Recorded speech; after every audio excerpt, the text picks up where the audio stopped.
పాప నైట్ నుంచి ఎగ్ దోశ అంటుందండి. నేను శనివారం కదా, అందుకే ఎగ్ దోశ నేను ప్రిపేర్ చేయలేదు, ఈరోజు చేస్తున్నాను. ఎలా చేస్తాను చూడండి. ఫస్ట్ నేనైతే దోశ నెక్స్ట్ ఎగ్స్ రెడీ చేసుకున్నాను. ఆనియన్స్ వేయట్లేదండి, ఆనియన్స్ వేసి చిన్నపాప తిందు.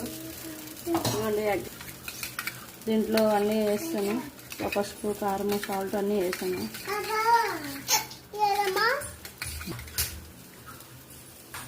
ఇవ్వండి